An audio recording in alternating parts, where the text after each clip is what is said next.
En la primera clase de este curso definimos lo que se entiende por transición a la democracia y justicia transicional. En esta clase estudiaremos los orígenes del campo teórico y práctico de la transición a la democracia. Primero, revisaremos algunos antecedentes remotos.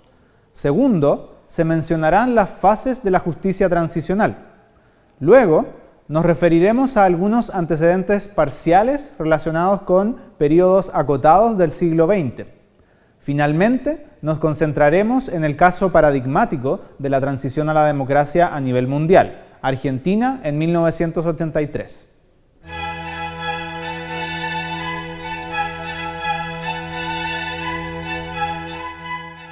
En la primera clase, describimos el fenómeno de la transición a la democracia como un período durante el que los países dejan atrás un régimen antidemocrático del que han heredado un legado de violaciones a los derechos humanos.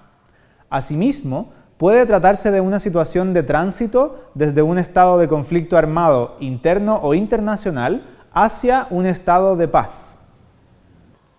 Uno de los ejemplos históricos más famosos de este último tipo de transiciones corresponde al caso de la Guerra de Secesión o Guerra Civil de los Estados Unidos de América, conflicto armado que tuvo lugar entre 1861 y 1865.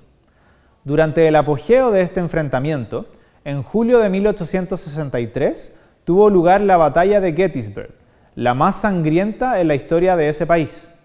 Luego de 3 días de combate que dejaron un saldo de alrededor de 50.000 bajas, el ejército de la Unión obtuvo la victoria sobre los confederados. El 19 de noviembre de 1863, el presidente Lincoln pronunció en la ceremonia fúnebre celebrada en el campo de batalla su célebre Gettysburg Address o Discurso de Gettysburg. En tan solo 266 palabras, Lincoln resumió brillantemente el espíritu de la transición a la democracia luego de un periodo de quiebre institucional. Lincoln habló de la necesidad de continuar con el trabajo inconcluso de los fallecidos para que su país tuviera un nuevo renacer de libertad y para que el gobierno del pueblo, por el pueblo y para el pueblo no desaparezca de la tierra. Sus palabras vaticinaron la victoria de la Unión y el periodo de la historia estadounidense conocido como la Reconstrucción.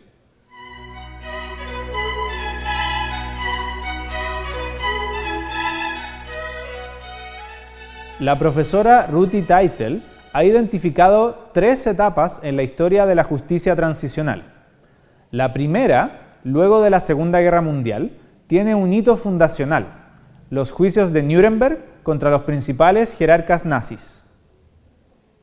La segunda fase corresponde a un periodo de acelerada democratización y fragmentación política durante el último cuarto del siglo XX, incluyendo la transición argentina en 1983 y la desintegración de la Unión Soviética en 1991.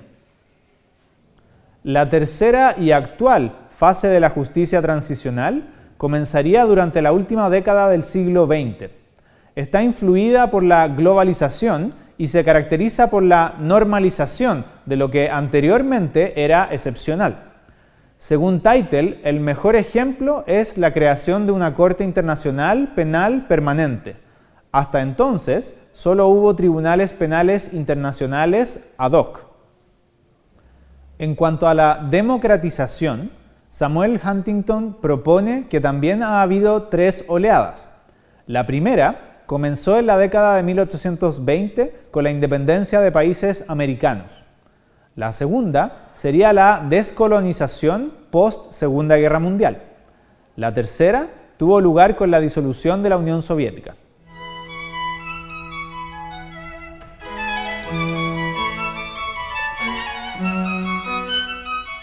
Probablemente, la transición a la democracia más significativa a nivel internacional durante el siglo XX fue el periodo de la posguerra en Europa, luego de la Segunda Guerra Mundial. El historiador británico Tony Judt, en su libro Postguerra, destaca que para los alemanes derrotados, 1945 fue visto como la hora cero, que inauguró un nuevo periodo en su historia. El colapso total, económico, social y político experimentado, en especial en Europa Central, era comparado con la caída de Roma en el siglo V después de Cristo. Para Judt, los vencedores se esmeraron por reconstruir Europa para legitimar su victoria y evitar los errores de la Paz de Versalles en 1919. No querían ser los herederos del poder de facto de los vencidos. La responsabilidad de reconstruir, que pesa sobre un vencedor en un conflicto armado, ha sido tratada en la literatura del siglo XXI bajo el título de Jus Post Bellum, en tanto continuación de las dimensiones de Jus Ad Bellum, o derecho del recurso a la guerra, y de Jus In Bello, o reglas sobre la conducción de las hostilidades. La responsabilidad de reconstruir es parte de la doctrina de la responsabilidad de proteger. Como parte de la construcción de legitimidad, era necesario reafirmar la vigencia de la ley. Por ello, se llevaron a cabo los juicios de Nuremberg de 1945. Luego, Estados Unidos implementó el Plan Marshall, Programa de Asistencia Económica para Europa, junto a medidas de desmilitarización y desnazificación de Alemania. A fines de los años 40, Alemania se encontraba distribuida administrativamente entre los aliados.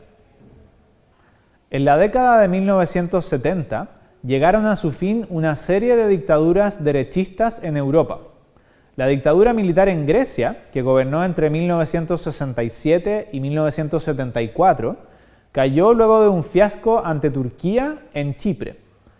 La dictadura de Portugal se extendió desde 1932 hasta 1976. En España, la dictadura de Franco comenzó en 1939 y culminó con su muerte en 1975. En estas transiciones no hubo comisiones de verdad ni procesos criminales. Asumieron pacíficamente el poder gobiernos democráticos.